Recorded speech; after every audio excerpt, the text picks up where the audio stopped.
Hello there, it's the James Arnold Taylor Podcast. Welcome. Hey, you got your water? Let's kick it right off with a big glass of water. You know the rules. If you're listening to the James Arnold Taylor Podcast, hello, welcome. It's nice to see you. And you need to hydrate. You need to deep breathe.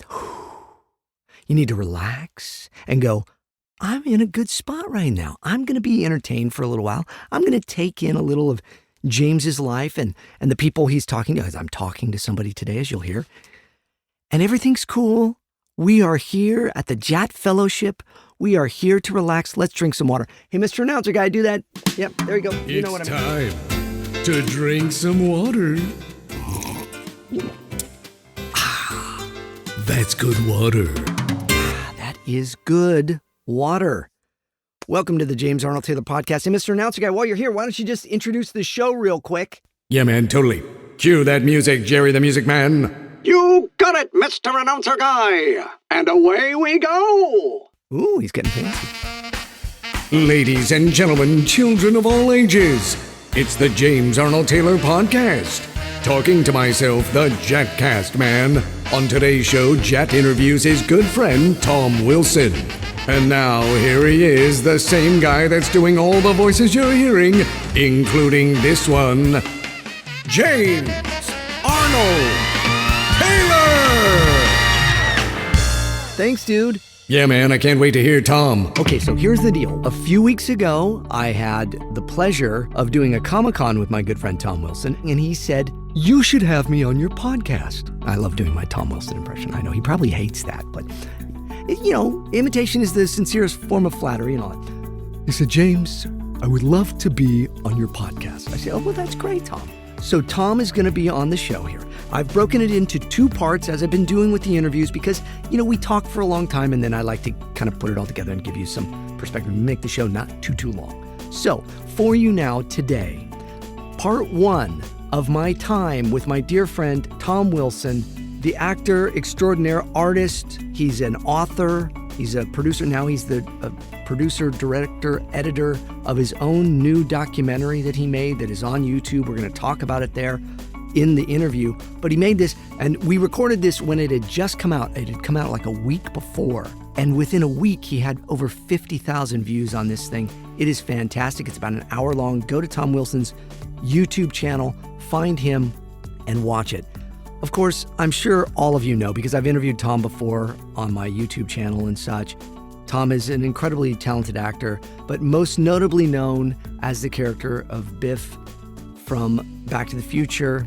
And that's what his documentary is kind of spells out, kind of his time working in Back to the Future and stuff.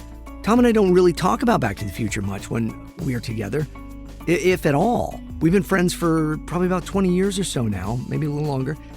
And we never talk about Back to the Future because we're two actors that are hired to do jobs on things, and we love acting. And so that's kind of what our thing has always been. Plus, art has been our thing. So in this, we actually talk a bit about his time working in Back to the Future because it's very pertinent to the conversation right now, because he just made this documentary film, humbly super famous, I think. And I want you all to see it, but I want you to listen to this interview with Tom. I'm sure many of you have already seen the documentary on his YouTube channel, but if not, check it out. And check out this now, part one of my time with my dear, dear friend, Tom Wilson, on the James Arnold Taylor Podcast. Enjoy. I'm an open book. I don't care. Do your thing. Make it yours. Okay. No, we're just going to have fun. We're going to catch up a little here and on the show rather than just when we catch up. Okay. Just you and me, I guess. All right. Are you starting, or are you going to count it down, or do you say, like, we're on now, Tom? Whatever you say lives forever, or what do you do? What would you like? Would you like a we're on now, Tom, we're rolling, and like a big build up, and then, you know, and we're rolling in 3, 2, and then I don't say anything because you assume that the one is there, but it's silent. You want something like that? Fancy? I don't care. I'm rolling. Oh, you're rolling now? I'm rolling now. So we're on so this is on the podcast. This will be on it, or? This will be, yeah. Oh, yeah. This is it. If you want it to be, unless you don't. You want me to, I'll cut anything you want me to cut out. Yeah, why don't we cut this whole thing up? Because I hear people tuning this out. I hear people flipping off their earbuds. Flipping them off? Like flipping the bird to literally flipping them off, giving them the bird, and then turning them off. Saying, why am I bothering with this stupid show? Hey, folks, everybody. Tom Wilson here, host of the James Arnold Taylor podcast, That's right. Talking to Myself. This one is unusual in that I'm talking to James this time, so I don't think we should change the title to Talking to Tom, Talking to James, although that if you want a viewership, that's my suggestion. Well, sure, you got to be exact with it. So now, are you going to do some voices then? Because usually at the beginning of the show, I do a little preamble with my characters, and I talk to my characters. Do you have your own characters? It's so wonderful, James. You're so fantastic at it. I couldn't even. Let me try. Hey, I'm James. I work in James' office as the office man. Oh, good. What's your name? Big Johnny. Oh, Big John. You see? The king of improvisation. You are. Well, I've always said that. I've always said that about you, and that is beautiful. Okay. And then, do you have anybody else, like the director? I'm the director. Yeah, okay. My name is Flippy McPherson, and I wear a down vest and a baseball cap just like every other director trying to pretend they're Steven Spielberg in 1981. And do you have a goatee? If Spielberg does, I do. Okay. All right. I like that, Flippy. Okay, Flippy. Well, I would like to talk to Tom now, Flippy, if that's all right. Oh, yeah, Tom. It's Was very he in his easy trailer? to, No. The amazing thing is, James, that was me. That was you. Me. No, that was not actual characters, actual people. No, those were characters that I came up off just the top of my Really? head. Yeah.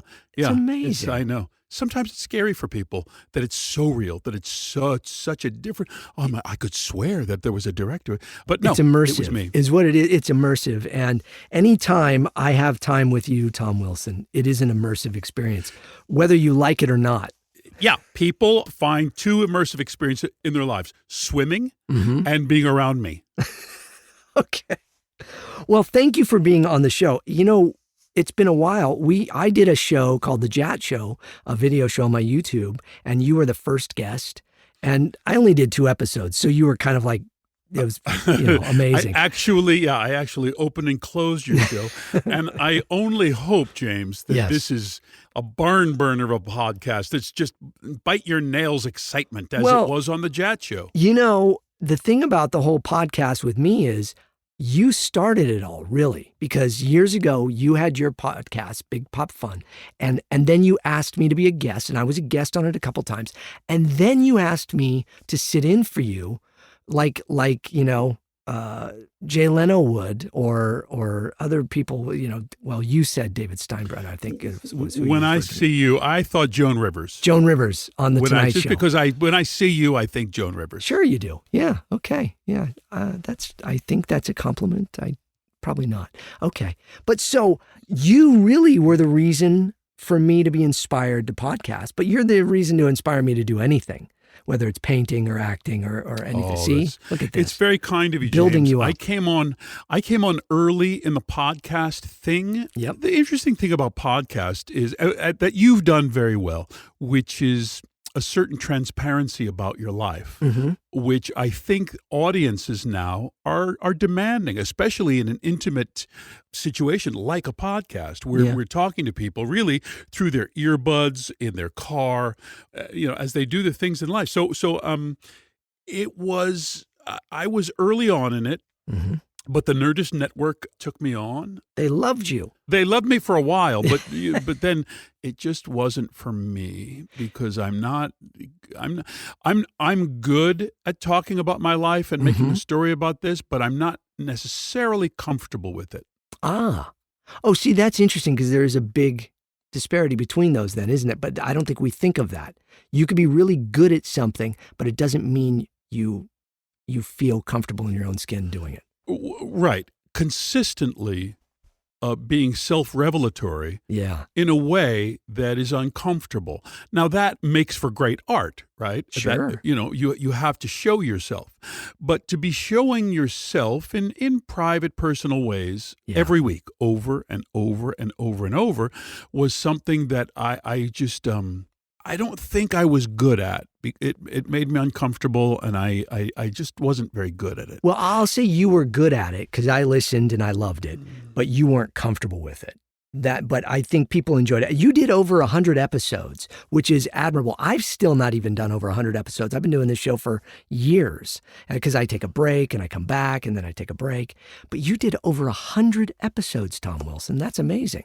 Yeah, I worked hard at it for a long time. Yeah. Ultimately, for me, podcasting, well, look, James, this was back when I was not working a lot, or when I was working, I was traveling all over the country Yep. performing stand-up comedy. Right. I had written a book. So at that time, everything had to earn its keep at the table, by bringing in money. And the podcasting, I was finding just by my podcast audience Yep. wasn't the kind of people that would go and buy a ticket to see me perform or buy my book or whatever. So ultimately it was like, this is very high work, Yeah. but very low literal payoff because Yeah. I had 4 children Yeah. and I had to use my time to like whatever I'm doing, it has to be, buying Franken beans. Yeah, that's true. I think people forget that about celebrity. And it leads me to something I want to talk about, which is a video you released on YouTube. But I'll just say before we get to that, people do forget that we're all just workaday actors. We're all just regular folks. And we are all still trying to just provide a living for our families who are our real kind of world. This is the fantasy world that we get to live in and play in on a regular basis. We're very blessed to do it. But that's not our day-to-day when we wake up. So is that a fair assessment? I think it's fair. Yes, I think it's fair. I think the thing about being an artist in the ways that we are is it is really interesting and exciting and fun and really difficult. Yes, it is.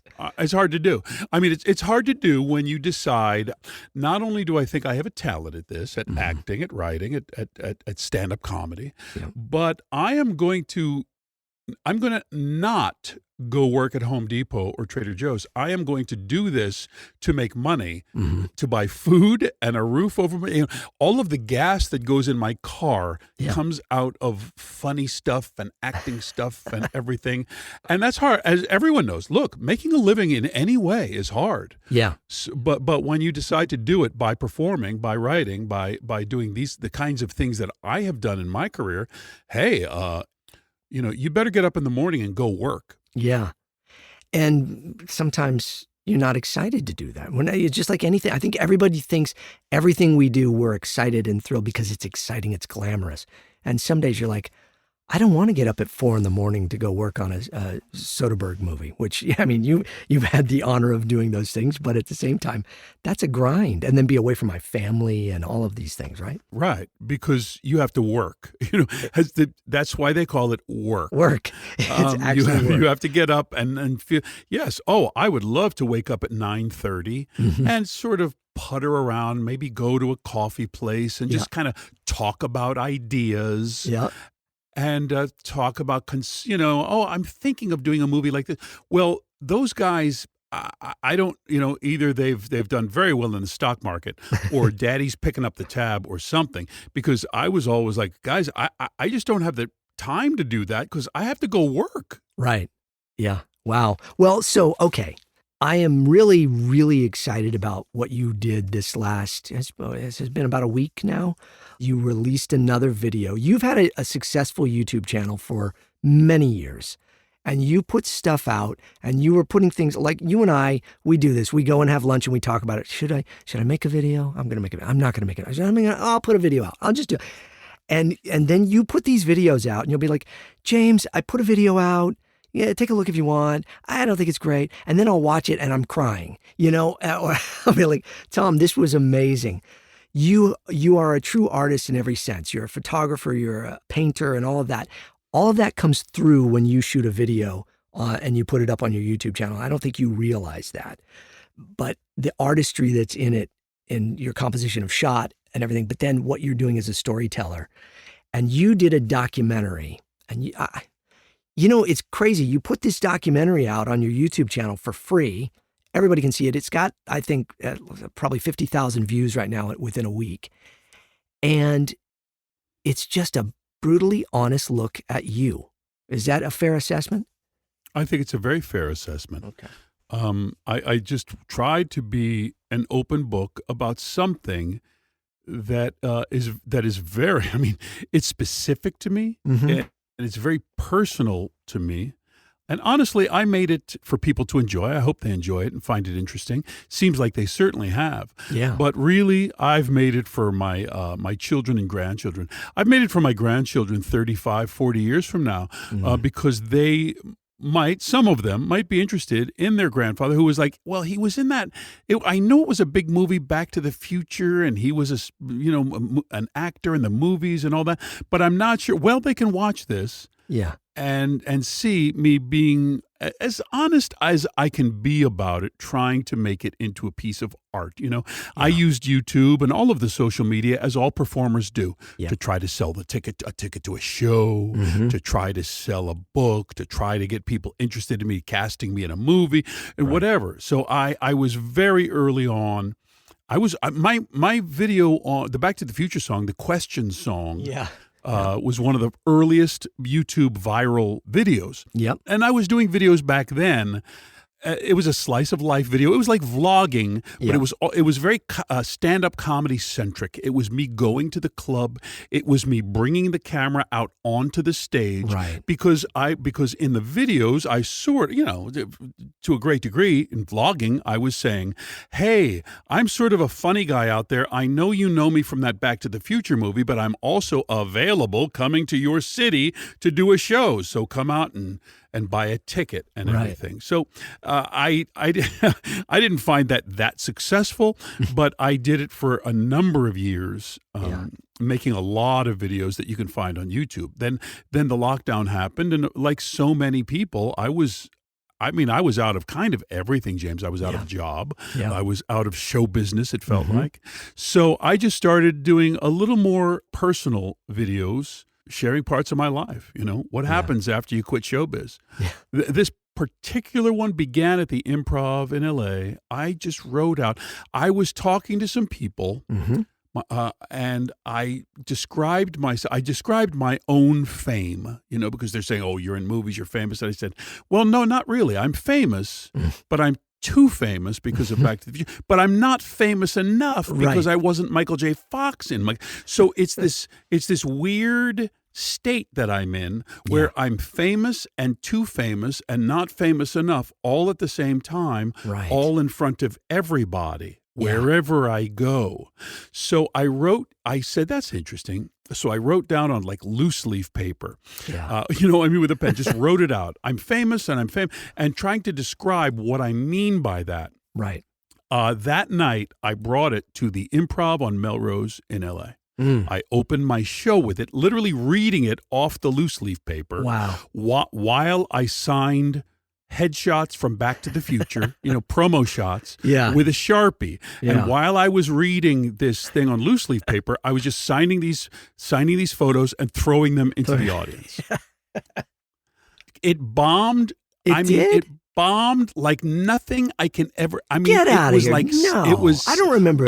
Did it really bomb? Well, it was complete silence. Oh. But here's the thing. So I'm 2/3 of the way through, and I think, oh well, I thought it was interesting, but okay, forget it. So I go all the way through it, and at the end, it got 0 laughs, and at the end, it got applause. Applause. Okay. And the comedian Patton Oswalt was on the show, and he came up, and a couple of the comics came up. Boy, that thing was interesting that you said. It wasn't funny, but it was really good.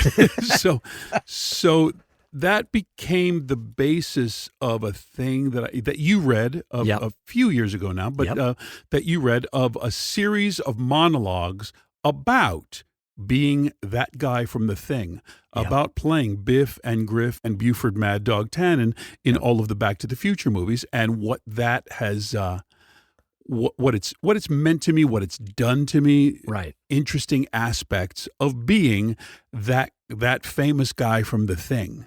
Wow. And it is on your YouTube now. I highly suggest that everybody listening go and watch it. It's an hour. It's beautiful. It will make you laugh. It will make you cry. It will make you think. And hopefully it'll make you look at celebrity and people in the public eye a little differently. And I think that that's why it's a very brave thing in that regard, because you say things that I think a lot of us want to say but can't say, or feel we can't say, I should say. I've been fascinated, James, in the very, very powerful reaction of the general audience. Mm-hmm. And a lot of my friends in Hollywood, actors and stuff, that I said, hey, you might watch this.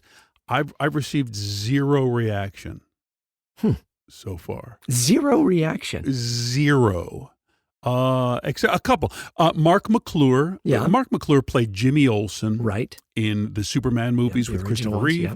He played Dave McFly in the Back to the Future movies, Marty McFly's brother, and all this. And Mark is in a lot of that same position that I am. Yeah. Of being this sort of famous guy, but sort of not famous. Yeah. Not famous enough. And he just texted me and just said, "You have explained the unexplainable." Yeah. Yes. You know, I have to take a walk in the desert to take this in.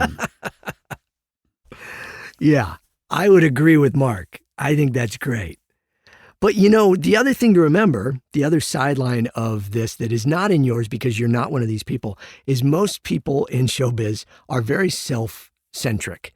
And so whenever I say, like I did a movie this last year and I'll send it out and people will be like, oh yeah. And then they don't watch it, or they say they watched it and then they get in a conversation with you or whatever.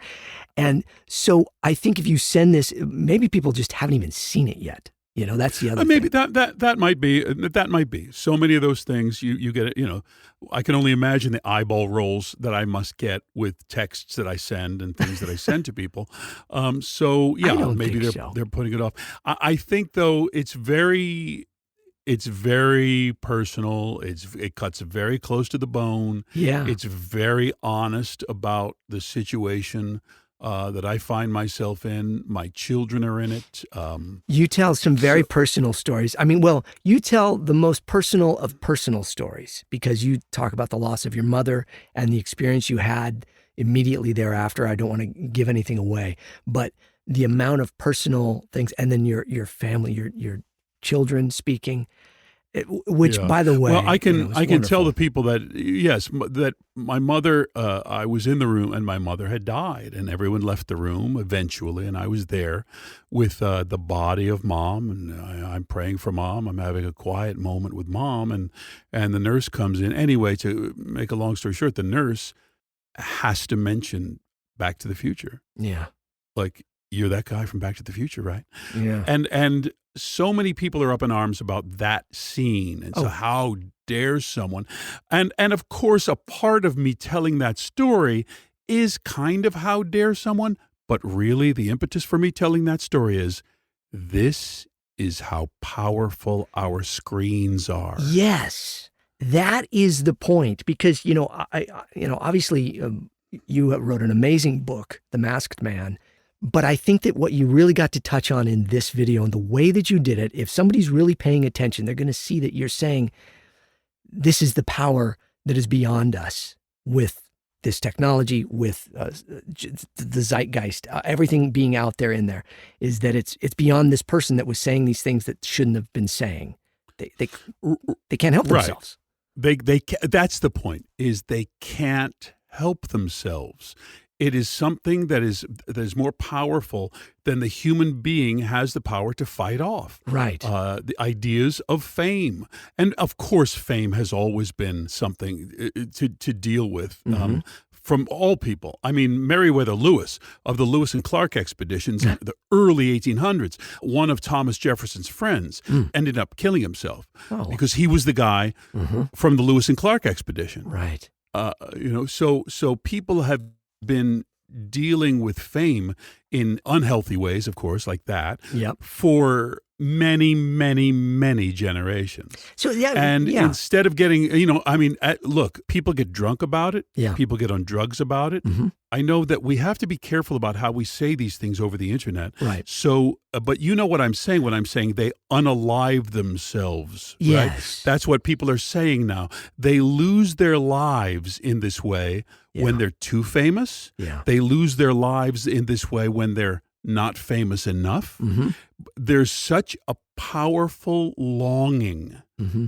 for simply being known Yeah. that it's beyond comprehension. So that's the question, because I think that you may not feel you do, but I feel you have somewhat of the answers of that just by how you've lived your life over the last, 3-4 decades of dealing with this. Is how do we deal with celebrity and such? And what I see in you as your friend for 20 plus years now is you're just a real human being. You have family first and your faith and your friends. And I know those things may sound cliched or phony or you know what I mean, the kitschy answer. But the truth is that's how you live, is you just live. And then you go, oh yeah, this is a thing I do. They're not cliched and phony at all because they're real. They're real. They're solid. Mm-hmm. They're solid as rock. Very early. So, okay, in the 80s, 1985, Back to the Future comes out. Yeah. It's the kind of a hit that's beyond other hits. Yeah. It's, it comes out and we're on the cover of Time magazine with Steven Spielberg. My parents were like, I was out in my first movie, and there's a photo of me in this story about Steven Spielberg and this movie in Time magazine and everything. And you're like, wow. Yeah. But within a relatively brief period of time, Yeah. I had to figure out coping mechanisms Mm-hmm. because it's unusual Mm-hmm. and it's not necessarily good. Yeah. All that attention. Yeah. So I had to begin figuring out what to do. But then it was after the sequels came out, and I knew that not only that, Mm-hmm. but this is going to be the only thing that I'm known for, because the stand-up comedy audience has really very little interest in listening to me talk. They want me to talk about Back to the Future. Right. They don't want to hear me tell a story about this or that within stand-up comedy terms. They want to hear about Michael J. Fox. So I won't kid around with you, James. Yeah. I mean, for a while there, I wasn't in a good place about it. Yeah. I wasn't just, Mr. America. He has a Teflon exoskeleton. Yeah. And everything just wipes off him Yeah. because he believes in Jesus and because he's nice to his mom and dad and all this stuff. No, I was having a really hard time. Yeah. Really very, very hard time because because no one was hiring me for everything, because I would walk into the room and everyone would just go like, oh, the guy from the It's thing. polarized. It's all of a sudden, yeah. Look, Jim, it's the guy from the thing. Hey, what was it like to be a part of that thing? Yeah. And this is in a room where I'm trying to audition for another role. Yeah. And before I even read for it, was Robert Zemeckis good to work with? Yeah. I mean, so when you make a movie that actually becomes a ride in a theme park, what does that feel like? Yeah. Because I mean, you're right up that hill at Universal as we're talking right now, Tom, and you're like, can I read the scene? Would that be all right? Yeah, we'll get to that. But I mean, what does that feel like? Because you're in a ride right now. It's kind of like, as you're saying that, I think about the scene that you talk about in the documentary, where you and Crispin are reading a scene outside. And that was like your last moments of being an actor, getting to read a scene with another actor and experience. Right. I made a painting of, and it's myself, it's a self-portrait of me as Biff with like an angel's halo around I love that Biff. And it's called The Holy Innocent because, and people are like, what does that mean? Mm-hmm. And I said, this painting, and I know it's that guy from the movie, but this painting is me on the set before we were finished making the movie. Yeah. Back when I felt like I was an actor and I was acting a role in a movie that I was happy to be there and I was working so hard, but I was innocent to what was about to happen. That's really which was, just tragic, you know? well, it is. It is. I mean, people don't have much patience when you talk about the tragedy and comedy within actual lives in show business, but it is true.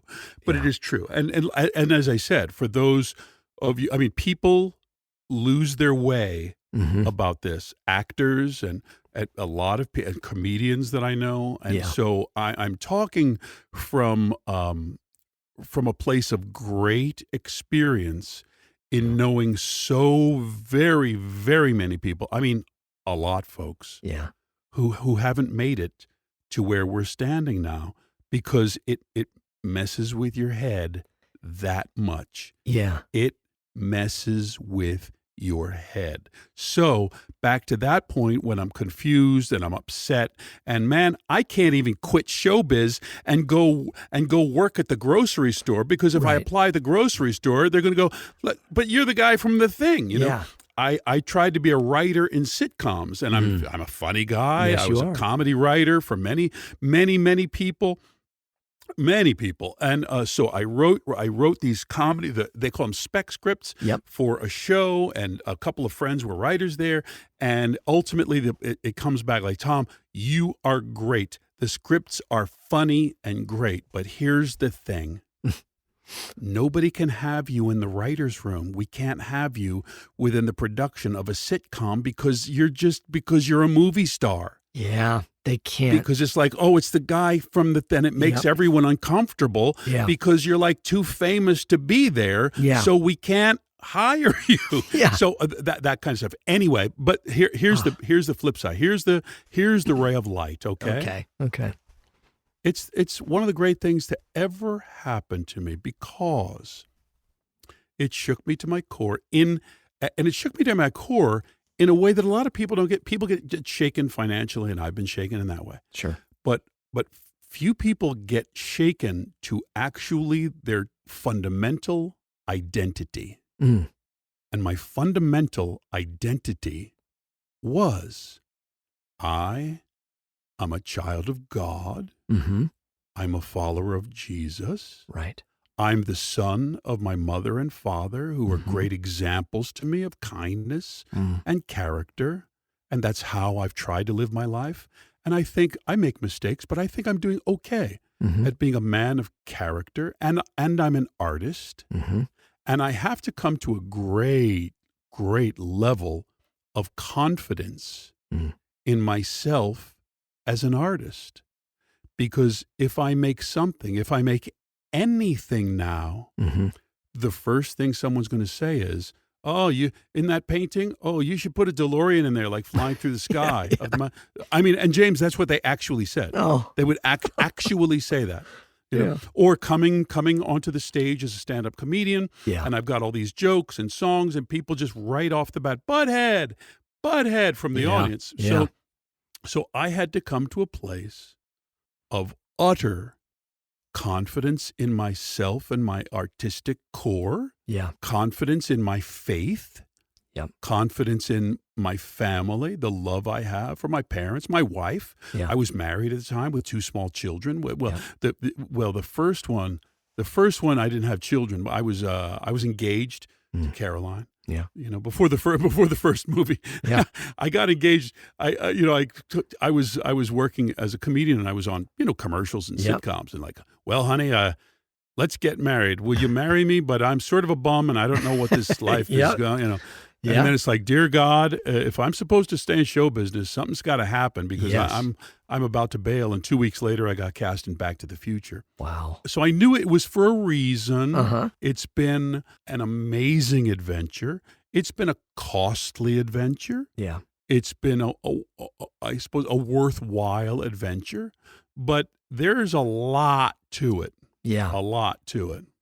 Yeah. I'm sorry if I talk too long for you. No, you don't talk too long at all. I think that's the whole point. I'm trying to unpack a complex thing. Hey, we're going to stop the interview right there. That's a good stopping point. I would hope people would listen to this and understand that when we're talking about these things that we're talking about, some people could listen to this and go like, oh boy, they really think a lot of themselves. The whole point of this is that we don't think that much of ourselves. We see the insanity of celebrity, and the fact that people hold it up to this regard that is beyond any person. And that's kind of the whole point of what Tom was saying. So when you listen to that interview and when you listen to part 2, I hope you keep in mind that when we're saying things like it's very difficult in these positions, we're not saying it like, oh, poor us. We're saying it like, isn't this a trip? Isn't this a weird, wacky world?